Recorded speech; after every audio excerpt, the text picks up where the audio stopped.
E estamos de volta para mais um bloco desse bate-papo bacana sobre como tornar a vida das pessoas melhor.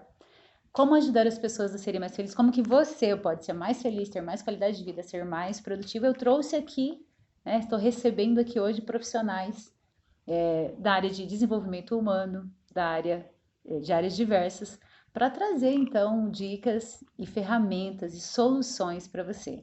Agora eu estou recebendo aqui João Felipe Dom, psicólogo, e o João vai contar para a gente como é que ele, enquanto psicólogo, nos ajuda a viver melhor, a ser mais feliz, a ser mais produtivo. E o João tem uma expertise aí a nos ajudar a ser mais prósperos, né, João?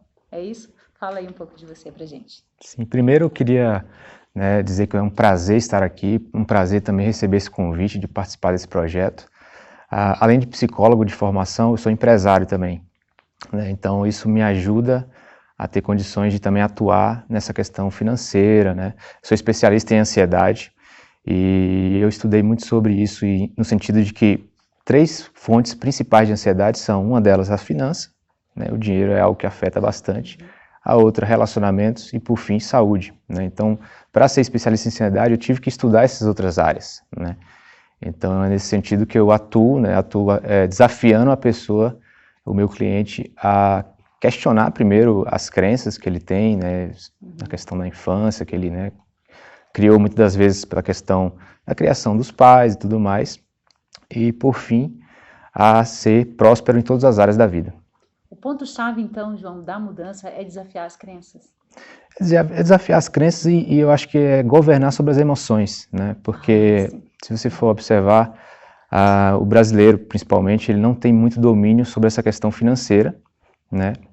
E isso, ao mesmo tempo que afeta muito as emoções, também o contrário, as emoções afetam essa questão das finanças. Então, a pessoa ela acaba sendo muitas das vezes consumista ou não tendo habilidades em saber tomar boas decisões financeiras, muito por isso, por essa questão de inabilidade emocional. A gente ouve muito que dinheiro é emocional. É isso também que você traz para a reflexão das pessoas. Sem dúvida, sem dúvida. É uma frase assim que define muito bem. Eu nunca entendi ela muito bem. Dá uma explicada para mim. Sim. Realmente, quando eu ouço, eu entendo que o dinheiro em si, eu não consigo enxergar assim. Mas eu entendo que realmente a primeira coisa que pega é a emoção. Se você está triste, você quer gastar. Se você está feliz, você quer gastar. E qual que é o momento certo e como é que se faz isso com equilíbrio? Sim. Né? Eu vou usar não só o dinheiro, mas, por exemplo, a alimentação. As pessoas muitas das vezes têm dificuldade nas finanças, na alimentação.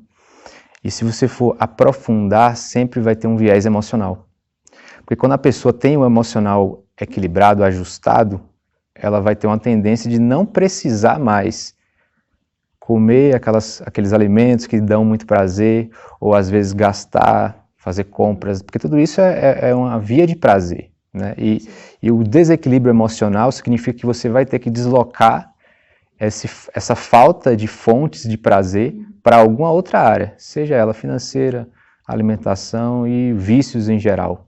Então é mais nesse sentido. Faz sentido a gente dizer que quando a gente fica ansioso, a gente está procurando respostas e a gente faz a pergunta errada, é isso? A ansiedade, na verdade, assim, a sociedade moderna, ela é um fator que gera ansiedade por si só, né? Então, por isso que hoje em dia, não só a ansiedade, mas a depressão também, a prevalência é realmente gigantesca. Por isso, pela essa falta de habilidade das pessoas em lidarem com as emoções e também porque a demanda está maior, né? As exigências sobre as pessoas estão muito maiores. Tudo muito né? mais acelerado, existe mesmo uma pressão, existe muita informação. Exato. Que ela acaba não sendo trabalhada para se tornar um conhecimento, né, prático para ela se transformar, e aí ela fica ansiosa porque ela vê muita coisa e não sabe como fazer, né, com aquilo, e gera muita ansiedade, a gente é muito bombardeado, né? Exatamente, e o paradoxo de tudo isso é que também a gente vive num contexto de muitas facilidades. Isso nos deixa meio acomodados, né? Exato, a dificuldade é o que faz as pessoas desenvolverem, o desafio é o que faz as pessoas, né, realmente crescerem não só emocionalmente, mas até outros atributos em si. Então, quando a gente tem um contexto de muita facilidade, tudo é muito fácil, tudo é muito rápido, as pessoas acabam ficando, entre aspas, preguiçosas, e aí isso interfere no desenvolvimento, porque em alguns momentos você vai precisar daquela resiliência em lidar com a dificuldade, né? Porque é inerente da vida humana, ter dificuldade, ter desafios. Exato. E o desafio é o que nos move, né? Porque o desafio, ele é fruto de uma curiosidade que você tem. E a curiosidade, ela sempre vai te levar para algo novo. E quando te leva para algo novo, para novidade, isso te instiga, né? Isso deixa a gente, porque toda novidade a gente fica mais propenso a estar, né? Mais, não sei como é que chama aí nesse campo das emoções, a gente fica muito mais ligado, Estimulado. né? Estimulado, exatamente, estimulado. É isso, né? Então, o desafio é necessário. Com certeza. Eu acho que essa palavra estímulo, ela é uma peça-chave do quebra-cabeça, para a gente entender o contexto, né? Hoje existe uma hiperestimulação, né? Então você pega um smartphone, você pega o próprio fato de ter muitas informações. Então tudo isso, a nível cerebral, é uma hiperestimulação. E o que acontece quando existe essa hiperestimulação? O nosso cérebro ele se adapta, né? Então ele tem receptores, e esses receptores começam a ficar menos sensíveis. Isso é verdade. A gente sente uma certa dificuldade quando começa a fazer algo novo, principalmente no celular, né? Você sente uma certa dificuldade no começo, que são múltiplas coisas, mas de repente você já tá, né? Exato. Digitar com 2 mãos. E ao mesmo Segurar um aparelho tão pequeno na mão e ainda conseguir, né? Eram coisas que a gente não estava habituado e começou ali, e de repente a gente, de fato, né, a gente se sente mais apto. E aí e ao mesmo tempo quando a pessoa perde esse estímulo, né? Hoje ninguém consegue viver sem celular. Sim. Né? Então quando a gente perde esse estímulo, a gente sente aquela falta, aquela ansiedade natural, né? Porque se habituou a ter aquele estímulo. E na verdade, naturalmente, o cérebro ele não foi habituado a ter tanto estímulo assim, né? Então é uma fase de adaptação, e isso causa uma série de consequências que vão acarretar ansiedade, depressão. E o cérebro também é um conceito que eu ouço muito, ele é plástico, é isso? Sim. Então, se eu o estimulo muito a sempre novidade, ele fica viciado em novidade. Ele vai se adaptar. Se eu o acomodo, ele simplesmente murcha mesmo, e ele vai ficando, como que se fala? Ele vai não abrindo novos campos. Sim. Então, tanto muito de uma coisa quanto da outra não é saudável. Sim, é o conceito de neuroplasticidade, né? Que é a capacidade que o cérebro tem de se adaptar, de crescer, de criar novas sinapses. Isso tem a parte negativa, que é justamente isso que você falou, né? De acabar se acostumando, né, com esses estímulos. E tem a parte positiva também. O ponto de partida, Miriam, dessa questão, né, de psicologia é o autoconhecimento, né? E as pessoas, elas muitas das vezes buscam o autoconhecimento para saber quem elas são, ou quem elas acham que são. Ou quem disseram que elas são. Então, a quebra de paradigmas já começa por aí, né? Porque, segundo essa questão da neuroplasticidade, a gente é capaz de desenvolver praticamente qualquer habilidade, né? Então, mais o autoconhecimento verdadeiro é mais no sentido da pessoa saber quais são as dificuldades dela, atuais, como que elas, né, desenvolveram essas dificuldades, e aí passa um processo de explicação também, de acordo com a história. Né? Sim. Tudo no eu, na identidade, e aí como eu falei até, né, no início aqui do nosso bate-papo, a questão da identidade ainda é o maior desafio, eu acho, porque a gente fica, quem sou eu? O João é assim. Como é que qual que é o certo? Ser igual ao João ou ser quem eu sou? Então isso deve gerar também, né? Deve ser, possivelmente um dos fatores que gera essa coisa da ansiedade, da insatisfação, quando a pessoa não busca o autoconhecimento, então não encontra essa resposta, né? Sim. do eu. E não é fácil, né, João? Não é fácil. Desde criança eu sempre fui muito questionador, e é engraçado porque eu tinha facilidades em exatas. Então eu tinha tudo para ser engenheiro, para, né, ficar na minha zona de conforto, só que o que me desafiava era justamente as pessoas, tentar entender as pessoas, né? Eu sempre fui apaixonado por histórias. E isso que você falou é muito interessante, porque cada pessoa tem uma história única, né? Então cada pessoa tem uma porção única dentro de si. Mas ao mesmo tempo, todos nós temos potencialidades que são inerentes do ser humano. e que muitas das vezes a gente não explora, né? Então, o autoconhecimento, ele vai muito com relação a isso, ao mesmo tempo de ver o que é meu de fato, o que é único, o que é da minha história, e a pessoa se apropriar disso, ressignificar muitas das vezes uma dor, Sim, um trauma, uma experiência, né, e trazer isso para algo que vai ser útil para ela, mas ao mesmo tempo mostrar que ela tem essa potencialidade de desenvolver vários atributos, várias áreas da vida, várias áreas cerebrais, né, e também superar as dificuldades, que muitas das vezes a pessoa acha que ela é aquela dificuldade, mas não, ela tem a dificuldade por não ter desenvolvido a habilidade consequente daquilo. Exato. É o trabalhar constante aí de pontos fracos, pontos fortes, e são pontos. Sim. Não é e ponto. São pontos. E podem ser agora, podem não ser mais. E eu tenho uma coisa que eu sempre vejo também, eu trago tudo que eu ouço de todos os profissionais que eu trabalho, né? Então, assim, a gente vê que as pessoas trazem as memórias, elas trazem as histórias, elas trazem a percepção, isso que você falou. Então, uma coisa que para mim, uma experiência que me fez bem, pode não fazer bem para o outro. E por isso que você não estar atento a se conhecer e respeitar a sua identidade, esse ser que você é um grande perigo, né? Sim. Perigo. E nós começamos falando, João, sobre então o perigo da ansiedade, desse mal que assola a humanidade aí, e a ansiedade é uma coisa que muito escondidinha, muitas vezes a gente nem sabe que é a ansiedade que está provocando o descontrole da emoção, né? E a gente não é treinado, preparado para identificar que é a ansiedade que descontrola todas as outras emoções, né? É a ansiedade que faz eu ficar ou irritado ou outras emoções. E uma coisa que a gente tem também é não saber nomear a emoção, né? É uma grande falha do nosso processo de evolução, né? Da nossa caminhada de evolução é aprender a nomear as emoções. Então, a ansiedade é o grande mal, ela acarreta todas as outras emoções, ela provoca aí as outras emoções. E aí, mas tem um fator que também a gente fala muito, e a gente, só que a gente coloca que ele é sempre externo, que é o estresse. O estresse, ele é sempre o vilão, e ele nunca é da nossa responsabilidade.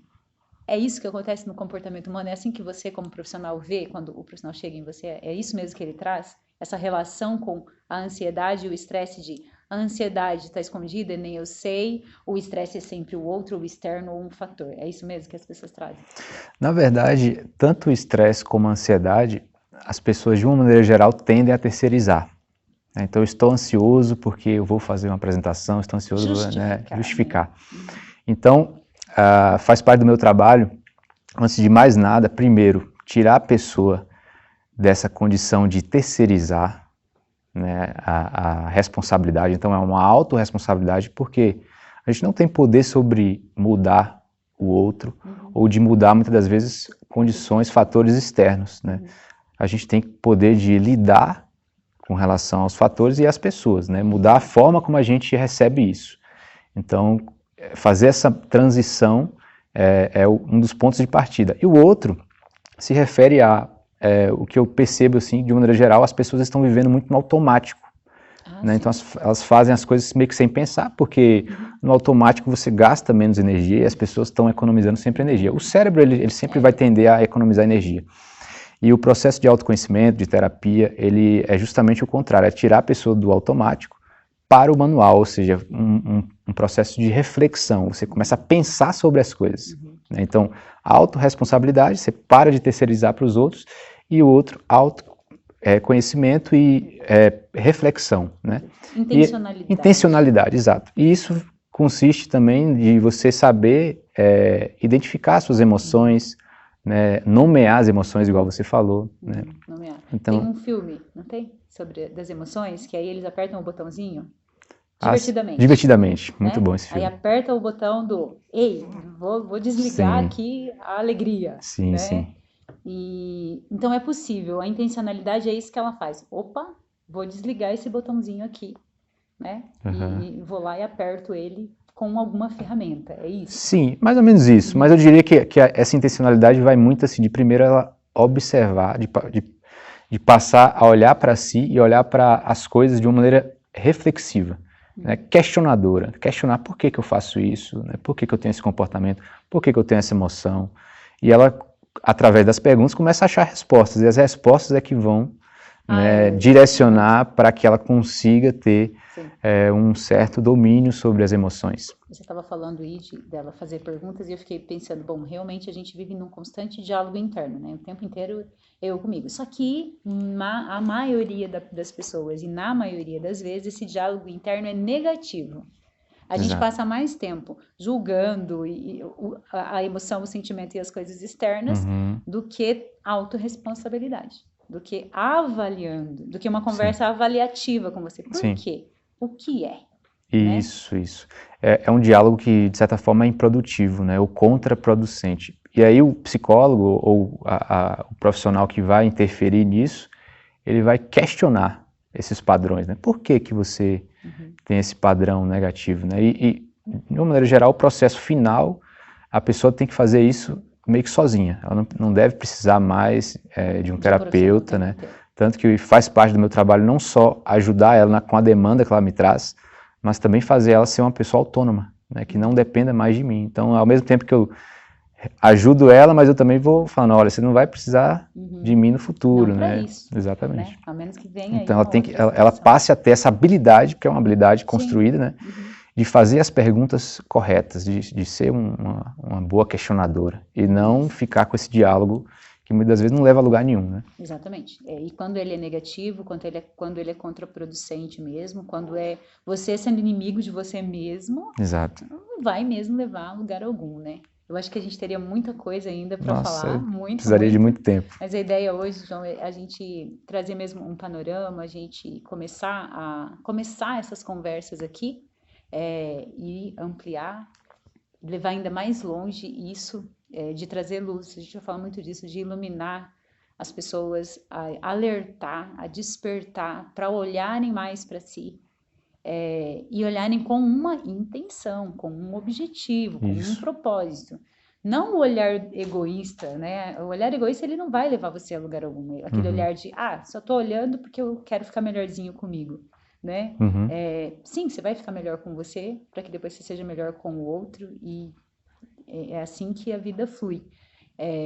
Mas a ideia é mesmo, né? A gente hoje, assim, só dá esse pequeno start de que nós estaremos aqui mais vezes falando sobre isso, trazendo luz, trazendo consciência, para então, no teu caso, né, eu digo que cada profissional ele resolve um problema, uma solução. E aí você trouxe um dos problemas, né, que o profissional trabalha que ele atua, é isso, né, diminuir a ansiedade, gerir as emoções. É fundamental ser intencional em querer cuidar disso, né? Com certeza. A gente vive sob o pretexto de que a gente tem que ser especialista, né? Muitas das vezes em uma área, você tem que ser muito bom em algo. Mas para que a gente tenha uma vida realmente de muita qualidade, a gente precisa ser multi-especialista. A gente precisa trabalhar várias áreas e muitas das vezes existe um tronco, né? Existe algo que é comum a todas essas áreas. E eu diria que as emoções é uma das coisas que é muito comum, que quando você está ajustado emocionalmente, você vai ter uma tendência de render, de performar nas áreas, no profissional, no seu pessoal. E eu acho que todo mundo, de certa forma, almeja essa felicidade, né? Tem uma coisa muito engraçada que acontece ao final de um processo terapêutico, que a pessoa ela começa a experimentar emoções que ela nunca experimentou na vida, emoções positivas, né, de felicidade. E aí a pessoa me questiona, fala, João, o que eu faço agora, né? Estou me sentindo feliz, estou me sentindo bem e nunca senti isso na vida. Então eu zerei a vida, né? Cheguei porque todo mundo tem esse objetivo de vida, ser feliz. E aí eu respondo sempre falando que não, que na verdade a sua vida começou agora. A felicidade ela tem que fazer parte do percurso e não ser um objetivo final. Então as pessoas elas acham que ela traça objetivos ali, não, eu preciso comprar um apartamento e tal, e ali eu vou ser feliz. Não, aí chega lá, gasta a vida inteira e aí se frustra porque não era bem aquilo que trouxe a felicidade, né? E olha, eu ouso dizer, João, que embora possa soar clichê isso, né, que você falou, a gente precisa estar alerta para não esquecer que a gente faz isso, porque a gente faz. Acho que independente do quanto você já evoluiu, às vezes você já alcançou um nível de autoconhecimento, você já fez algumas melhorias em Uhum. você já é um ser um pouco mais, né, tá um pouco mais aberto, mas você esquece disso aí, de que a felicidade está na jornada, está na caminhada, e é isso que esses instantes aqui servem, para isso também que eles servem, né? Para, opa, né? Vamos pensar sobre isso, vamos trazer isso de volta. Por isso que conversar, né? Sim. Conversar traz isso, né? Muito bom. E olha, obrigado, João. Obrigado, foi muito bom essa perspectiva que você trouxe. E é muito interessante ver um profissional jovem como você, já trazendo essa bagagem de eu tenho uma vida prática enquanto empresário, eu tenho uma formação que me ajuda a trazer mesmo a solução para a vida das pessoas, porque eu não tenho teoria, eu tenho prática, né? Porque você Sim. lida com situações de estresse, né? O empreendedor, ele lida com muitas situações de estresse, então ele sabe do que ele está falando, Sim. né? Então é todo um diferencial aí na sua carreira. Acho parabéns, que bacana isso. Acho que nossa galera que tem muito a ganhar com isso, você tem muito a ganhar com isso. E bem-vindo a esse movimento aí de conexão, de despertar. E vamos em frente, né? Até a próxima. Gente, até a próxima. A gente fica nesse bloco. João, obrigada mais uma vez. A gente encerra Obrigado. esse bloco com o João Felipe, psicólogo. E a gente volta daqui a pouco.